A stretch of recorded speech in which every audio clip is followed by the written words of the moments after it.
Dear students, welcome you all to class 11 chemistry chapter 2 structure of atom. In 400 BC, a philosopher called Democritus made a statement. He said, if a substance is cut or broken into pieces, and these pieces are further broken down into smaller pieces, and this process is continued, ultimately a particle will be obtained which will be uncuttable or which cannot be broken down further. He named this particle atom. Atom is a Greek word and it means uncuttable. However, his statement was based on not any kind of experiments. It was just a philosophical statement. Therefore, it was not considered seriously, but the name atom persisted. In 19th century, a scientist, on the basis of his research and experiments with the chemical reactions and on the basis of laws of chemical combinations. You know, laws of chemical combinations are law of conservation of mass, law of constant composition, law of multiple proportions. On the basis of these laws, he proposed a theory, and this theory became famous as Dalton's atomic theory. He said that the matter around us, whether it is a solid, whether it is a liquid, or whether it is a gas, is made up of a fundamental particle which is indivisible, and this particle was named atom. With this theory, world entered the atomic age. In 19th century, Dalton's atomic theory stated all matter is made of fundamental indivisible particle called atom. But this theory also failed to explain some very simple experiments. One very famous experiment was, if we take a glass rod and rub it with a silk cloth, this glass rod starts attracting small pieces of paper. Pieces of paper are being attracted by glass rod because it must have acquired some charge. Where is this charge coming from? Actually, when glass rod and silk are rubbed, even if it is considered that some atoms are transferred due to this rubbing, even then this rod cannot acquire a charge because atom was considered to be a neutral particle. This created a doubt whether atom is really indivisible, and also it concluded that atom must be having certain particles inside it which are charged and they are getting transferred due to rubbing between glass rod and silk. It means atom can be divided and it has further small particles. These particles were called subatomic particles. The research now started in the direction of finding out the subatomic particles present in the atom. And we all know atom consists of three particles: protons, neutrons and electrons. Let us go through the story of discovery of these particles one by one. We will start with the story of electron. In 1830, Faraday was experimenting with electricity. He developed the process of electrolysis and gave the laws of electrolysis. We will be studying about electrolysis in detail in coming chapters. Briefly, his experiment was that he had got a vessel, and in this vessel he placed two electrodes. This you may have studied in your 10th class as well. These electrodes were connected to a battery from which electrons flowed. The negative electrode was called cathode and the positive electrode was called anode. And in between these electrodes, an electrolyte, which was a liquid, was placed. Electrolyte. When electric current was passed through this circuit, it was observed that chemical reactions happened in electrolyte near the electrodes. And due to these chemical reactions, some matter was getting liberated from one of the electrode. Means moving out of the electrode and going into the electrolytic solution. And simultaneously on the other electrode, matter was getting deposited or released. Faraday deduced that electricity may be consisting of particles because only particles can displace other particles. He started performing experiments of electricity with gases. In this process, he developed a tube called discharge tube.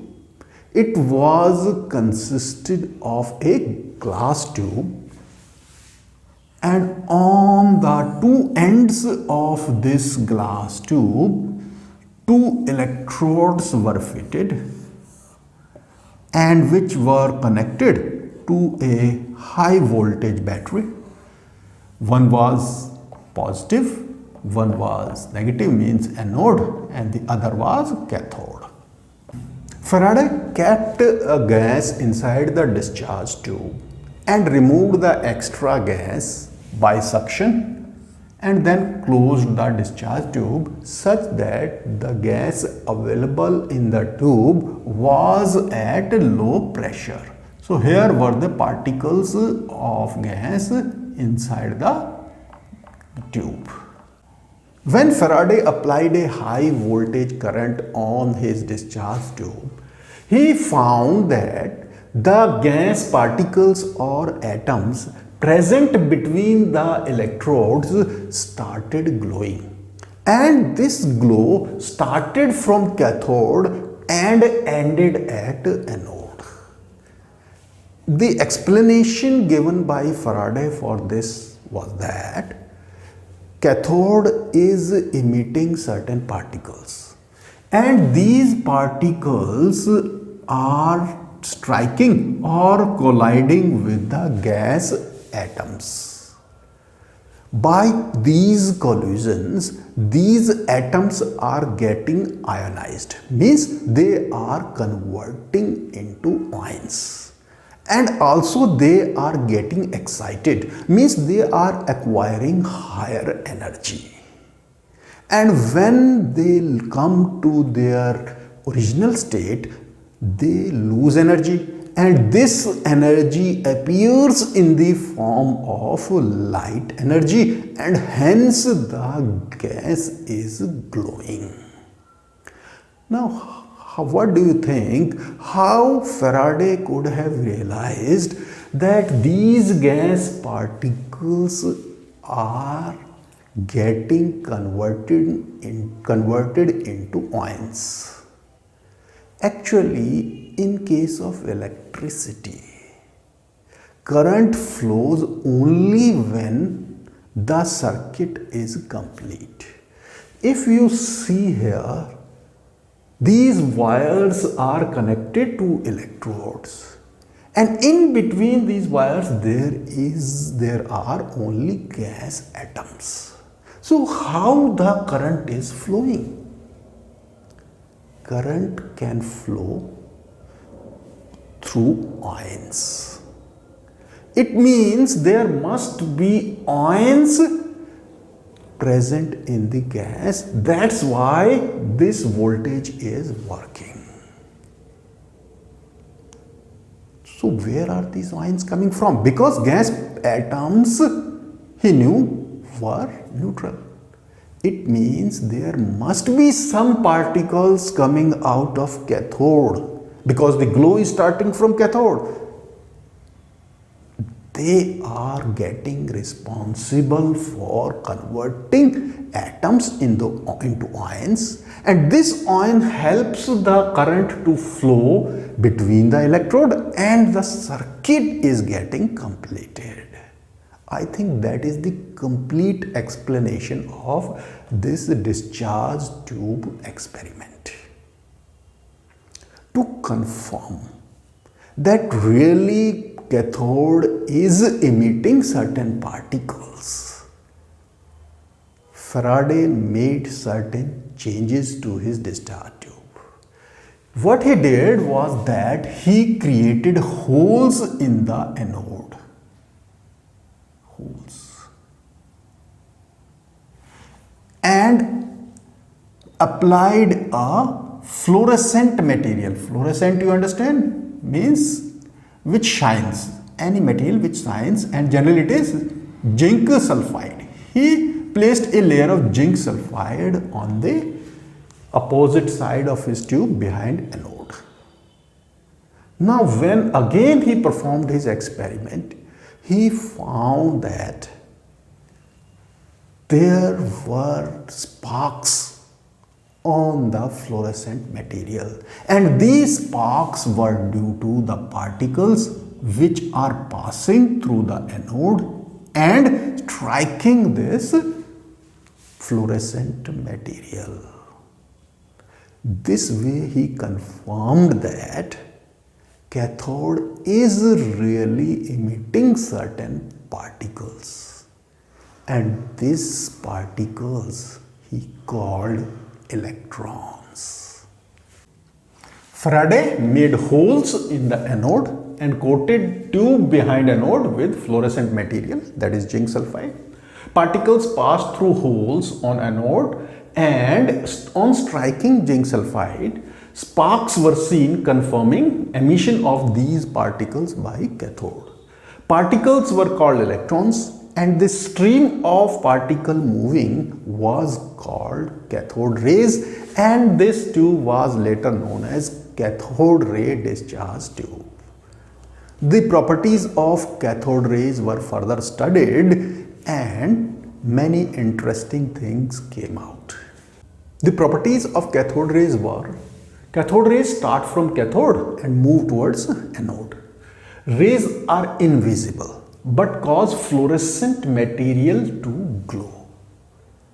In olden times, the televisions were made with the help of cathode ray tubes, and they were called TV picture tubes. Nowadays we use LEDs, but the invention of TV started with the help of discharge tube.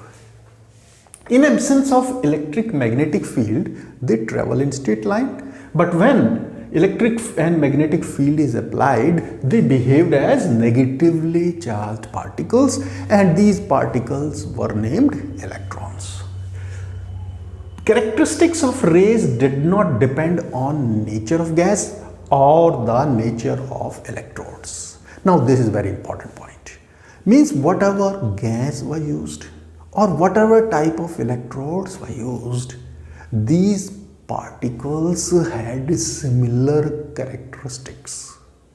It meant that all the atoms have similar types of electron, and therefore electron was said to be the basic constituent of the atoms, and it proved that each atom consists of particles and one of that subatomic particle is electron. Next, research started on finding out the amount of charge present on an electron and also to find mass of the electron. In 1897, J.J. Thomson, with the help of his experiments with cathode ray tube, was able to determine the value of an expression. This expression was actually the ratio of charge on an electron to the mass on an electron. In simple words, it was called charge to mass ratio of electron. J.J. Thomson observed that when electric field was applied across cathode rays, that is, which consisted of electrons, the electron showed deviation. When electric field was applied, the electron deviated and hit the tube at certain point C. After removing electric field, he applied magnetic field. Magnetic field I have shown with the help of a horseshoe magnet.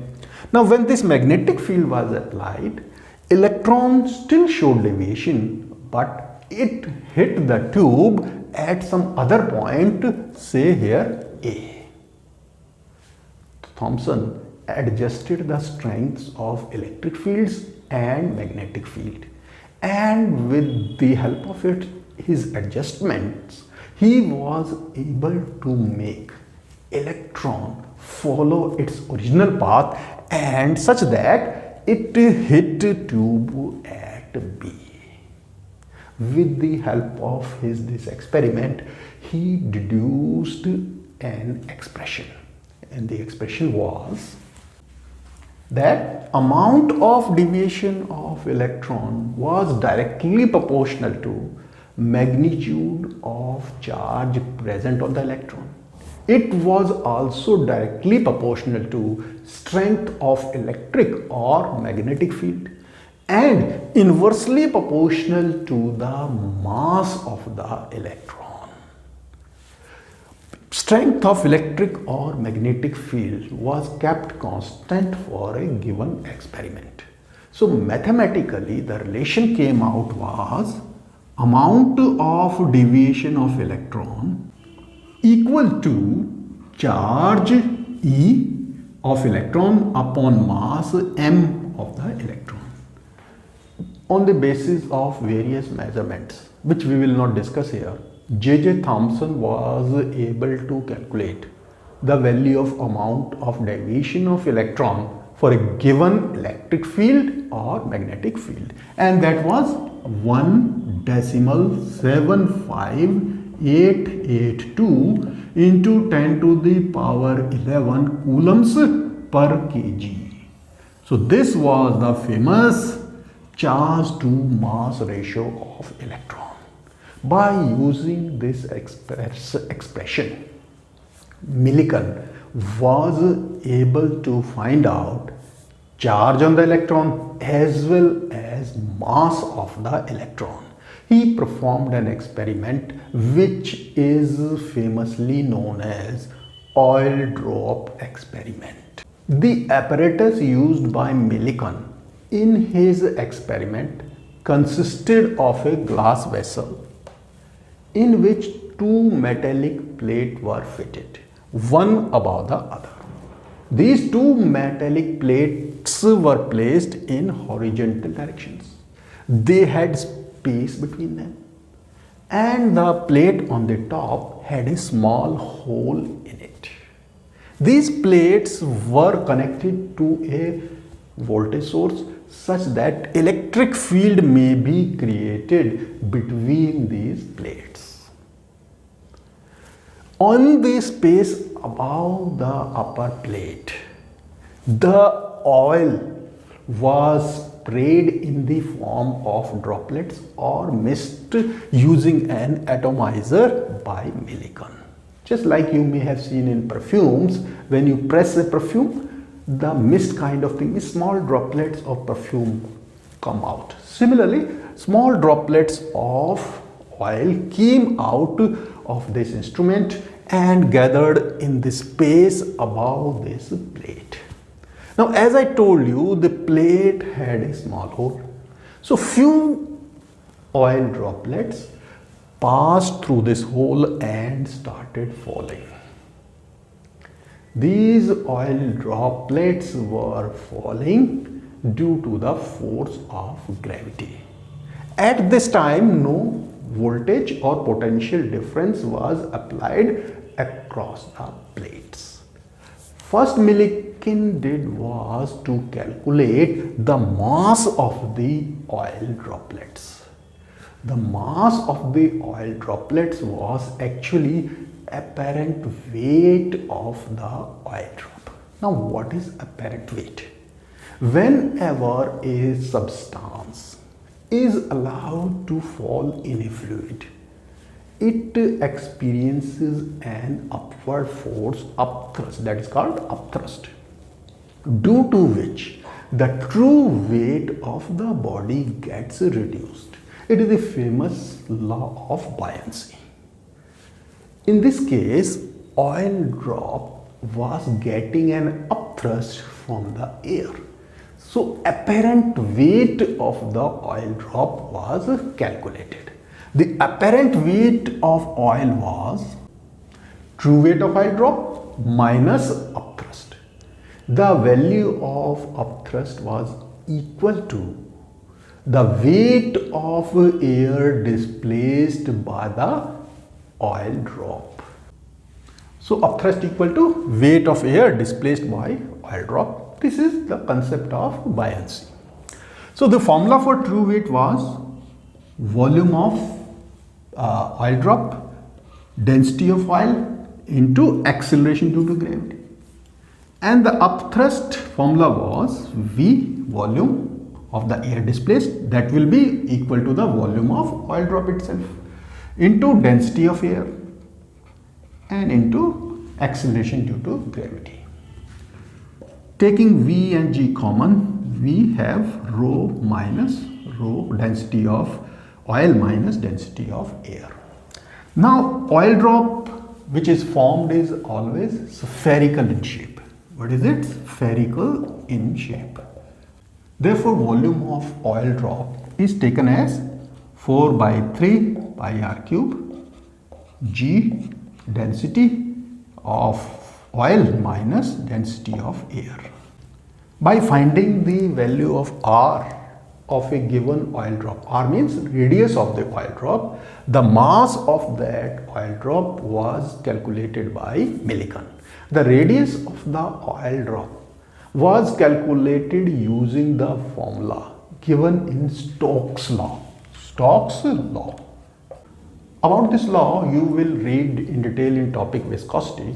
In short, Stokes law gave the formula drag force, that is Fd, is equal to 6 pi into radius of the oil drop into coefficient of viscosity and Vt. Vt means terminal velocity acquired by the oil drops. We will be studying in detail all these terms later, but here we are interested in calculating R. By knowing the values of these other terms, we can calculate the value of R, and with this value Millikan was able to find the mass of the oil drop. Let me at least write the what are these terms. Fd is drag force on oil drop, nu is coefficient of viscosity, Vt is terminal velocity, and R is radius of oil drop. Next, Millikan used an X-ray gun and he ionized the gas atoms or molecules which were already present in his vessel in the space between these two plates. These ionized or ions of gas got excited and they hit or struck these oil drops, and while striking these oil drops, these ions left electrons on the oil drops. Thus, by acquiring these electrons, oil drops acquired negative charge. After the oil droplets got charged, he used a telescope, and with the lighting source he was able to see these oil drops falling as they were dropping due to force of gravity. Now he applied the electric field between these plates, and by adjusting the potential difference between the plates, he was able to stop the movement of the oil drops such that they remained hanging in the space between the plates. It happened because the electric force applied by the electric field became equal to the force of gravity which was acting in the downward direction. Let me write. X-rays ionized the gas molecules in the chamber, that is the space between the plates. These ions collided with oil drops, and electrons from gas molecules attached themselves to falling oil drops and they acquired negative charge. Means these ions were in excited state, and when they got excited they started moving and hit these oil drops, leaving their electrons on the oil drops and bringing a charge, that is the negative charge on the oil drops. Millikan, with the help of light source, illuminated oil drops and saw them with the help of a telescope. Illuminated means he made them visible. Then he applied electric field across the plates, and by adjusting potential difference between plates, the charged oil particles or droplets were made stationary. As I have explained to you, the force of electricity due to the electric field became equal to the force of gravity, which was causing the oil drop to fall down. When these forces became equal, the oil droplet did not move and it became stationary, that is, hung in the space between these plates. Please note down whole of this experiment and then we'll proceed further. Upward electric force became equal to downward gravitational force, that is, force due to electricity is equal to the force due to gravity.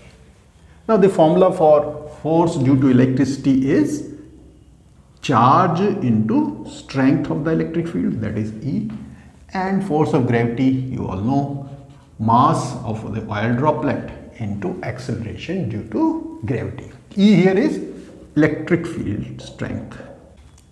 By adjusting the terms in the formula, charge on various oil droplets were calculated using the formula mg upon E. Now the oil droplets were of different sizes. Some were small, some were big. The small oil drops acquired small number of electrons because the charge on the oil droplets was only due to presence of electrons on them. Bigger oil drops acquired more number of electrons, so they acquired more charge. It was found that the charges on various oil droplets were integral whole number multiples of a lowest value of charge, and that value was 1.6 into 10 to the power minus 19 coulomb.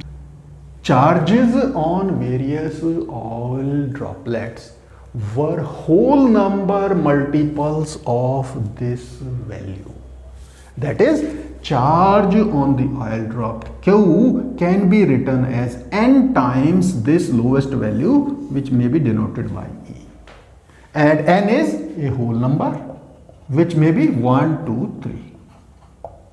Whole number meant that the charges on the oil drops are due to distinct particles. Therefore, by oil drop experiment, Millikan stated that the charge on an electron is equal to 1.6 into 10 to the power minus 19 coulombs.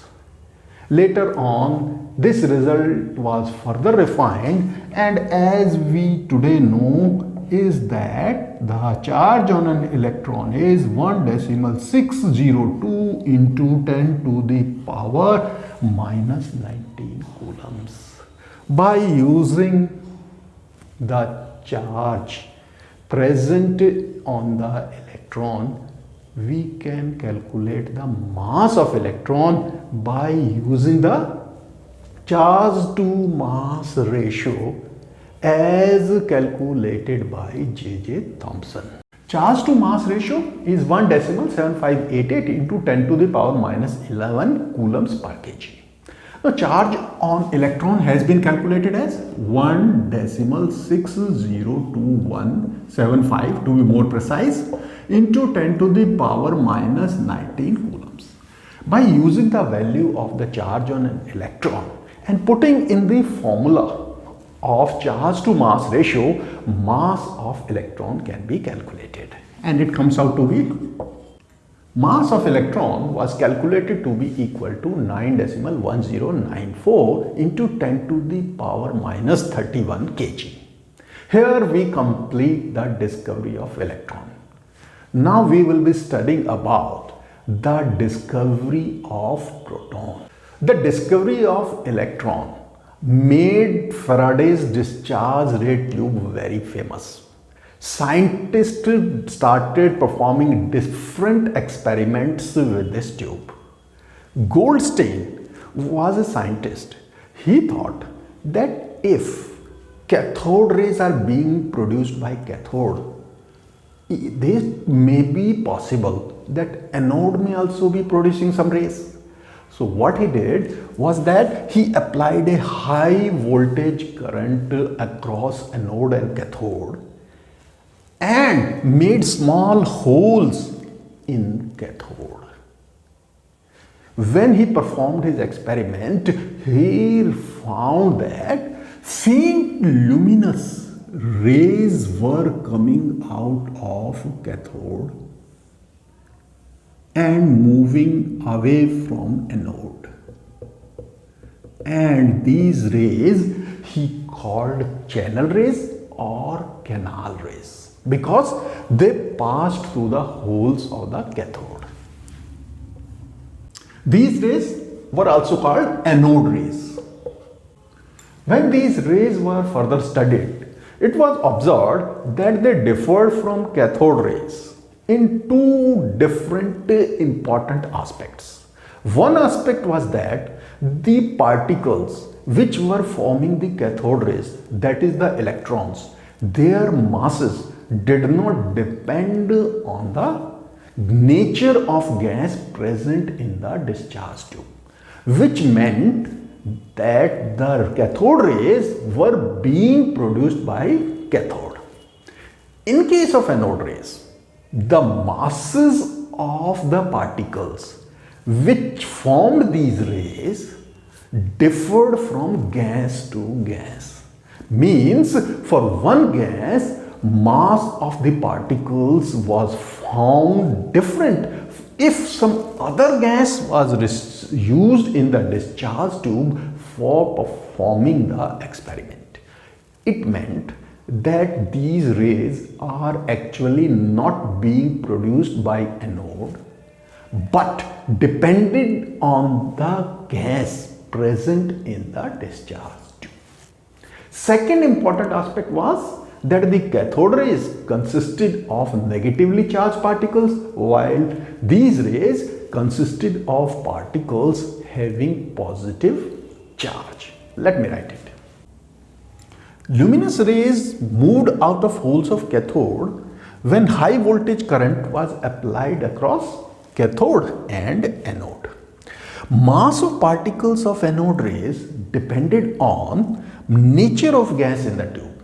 That is, they were not produced by anode. The particles of anode rays had positive charge. The question arose, how these particles having charge are getting produced in the discharge tube and why they are luminous, why they are shining. Goldstein explained it. He stated that every gas has some small amount of ions always present in it. When high voltage current is applied in a discharge tube containing some gas, the ions present in the gas acquire energy and accelerate, means move at high speed. Let me show it.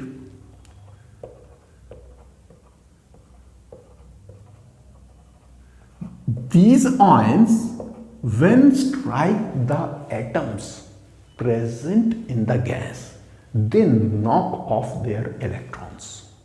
Means the electrons present in any gas atom are removed due to the impact of fast moving ions. And by the removal of electrons, these gas atoms acquired positive charge and moved toward cathode being negative in charge.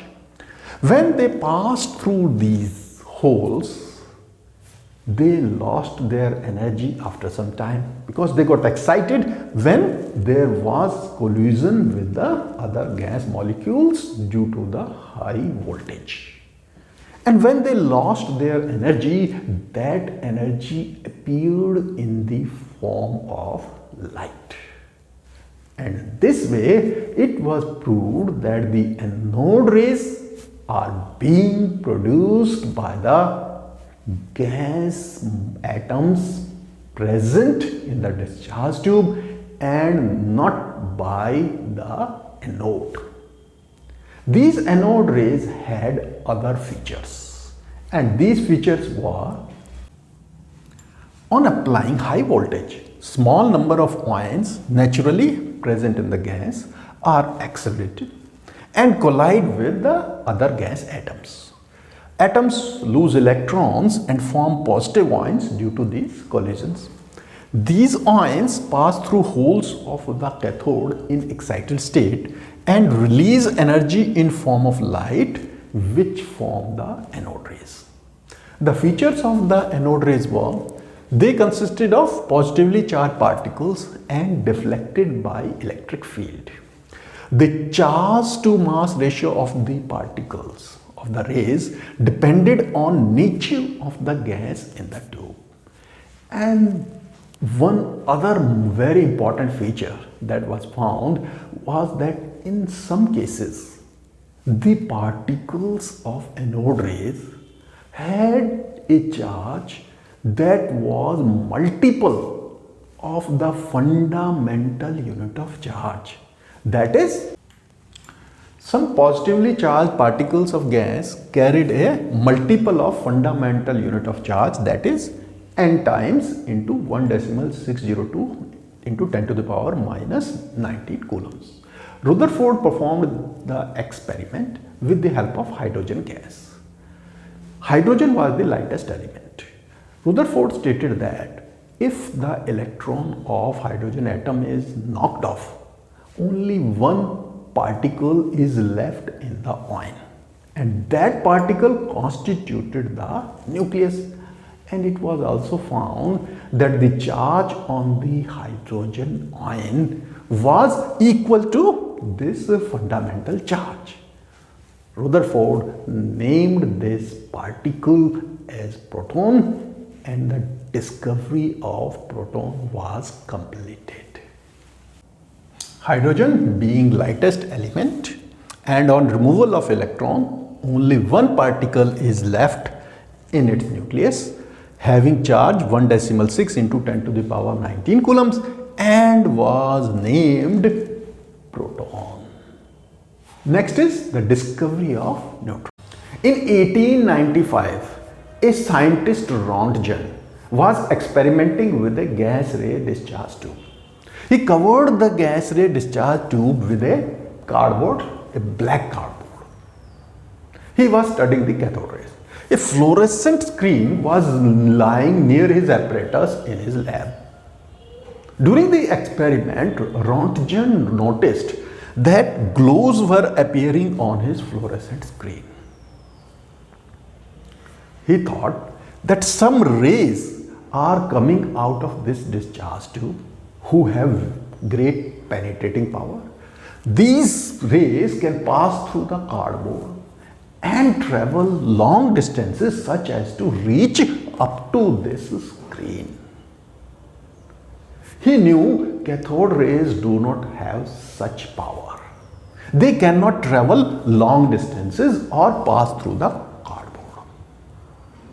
He concluded that these cathode rays may be striking the anode, due to which some rays are coming out of that anode which have high penetrating power and causing the glow on the fluorescent screen.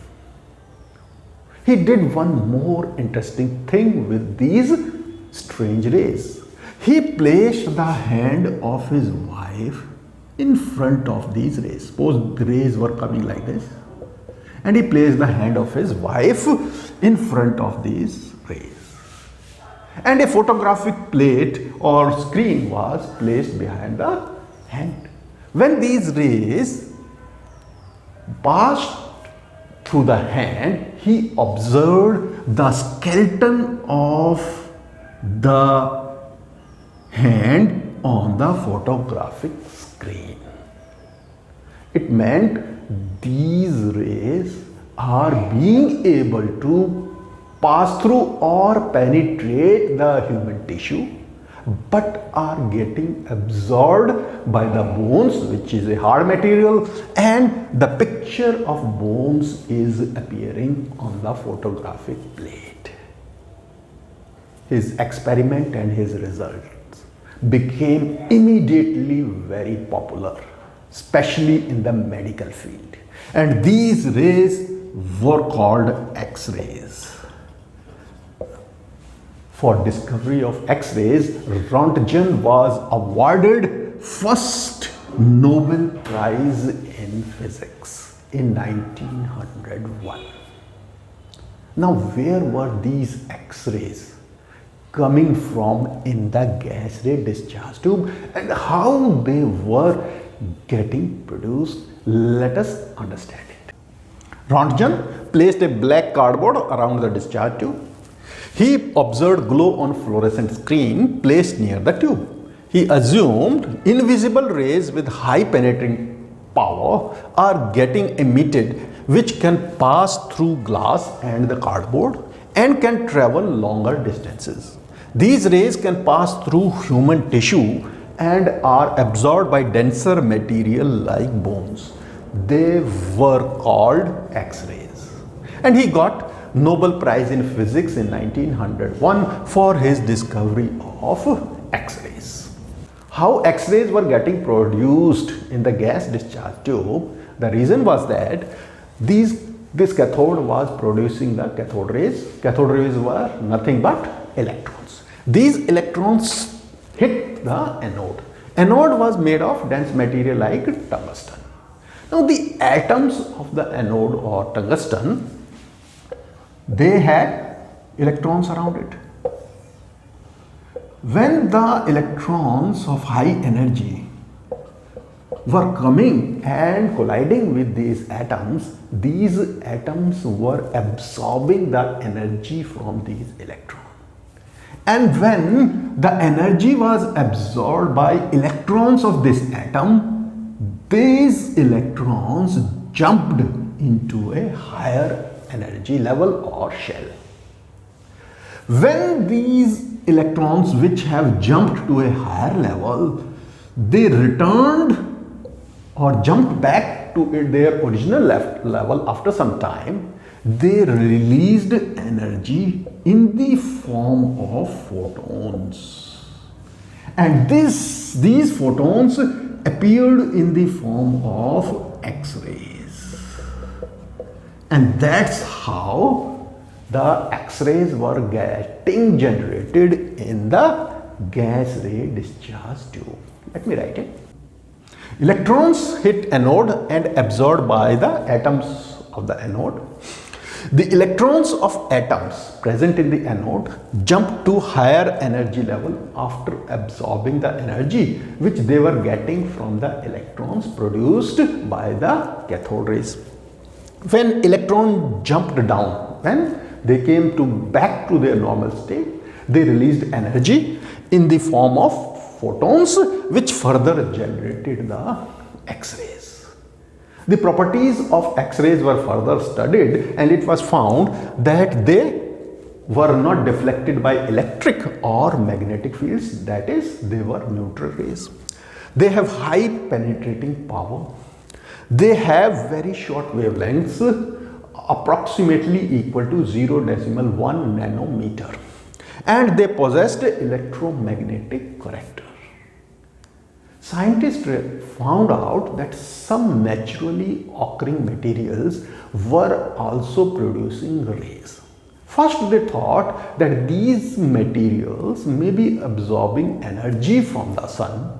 Their atoms may be getting excited, that is, the electrons may be jumping from lower level energy level to higher energy level, and when these electrons may be jumping down, they must be producing the energy and these rays. These materials were called radioactive material. Later on, it was found that these rays are not emitted by absorption of sunlight. These materials were on their own producing these rays. So scientists started studying these radioactive materials. A scientist, Henry Becquerel, studied the rays produced by the radioactive substances. He stated that these rays are of three types. They were alpha rays, beta rays, and gamma rays. Alpha rays consisted of positive charged particles. And further, these particles have 2 units of positive charge and 4 units of atomic mass. And they were called helium nuclei.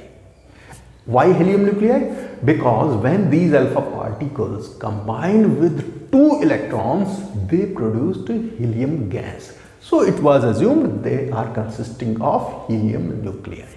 These alpha particles had high penetrating power, but this power was the least of all other rays. Beta rays consisted of negatively charged particles. These particles were similar to electrons and they had power about 100 times more penetrating than alpha particles. Gamma rays were neutral, having no charge.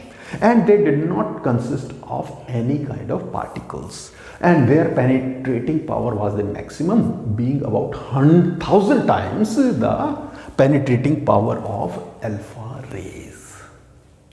The scientists started studying these rays and experimenting with atoms because these rays had high penetrating power. In 1932, Chadwick performed an experiment. He bombarded the alpha particles on beryllium gas. A very penetrating radiation emerged from the gas. This radiation had penetrating power even more than the gamma rays. He directed this radiation on paraffin wax. Paraffin wax had high content of hydrogen and contained hydrogen ions as well, that is the protons. This radiation was able to hit the protons and displace them. It proved that the radiation is consisting of certain particles, and these particles Chadwick named as neutrons. Let me write. When alpha particles were bombarded on beryllium gas, a radiation was emitted having penetrating power even more than the gamma rays.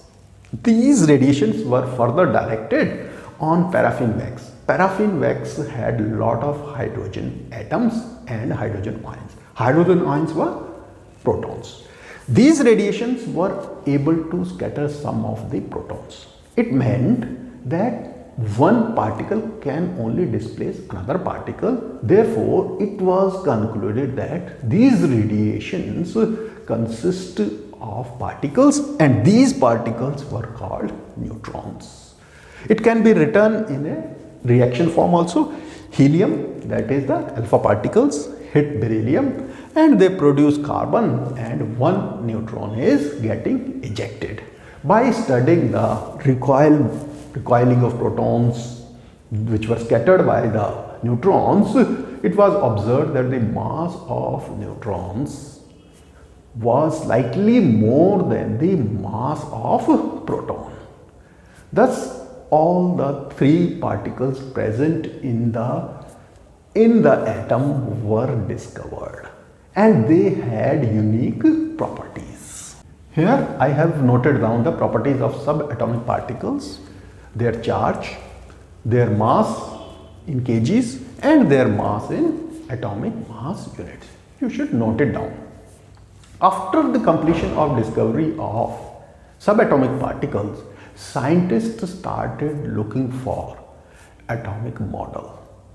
That is, they started to find out that how an atom looks like and how these subatomic particles, electron, protons and neutrons are placed in the atoms. Next topic, we will be studying about the various atomic models proposed during the scientific history of the man and what is the latest atomic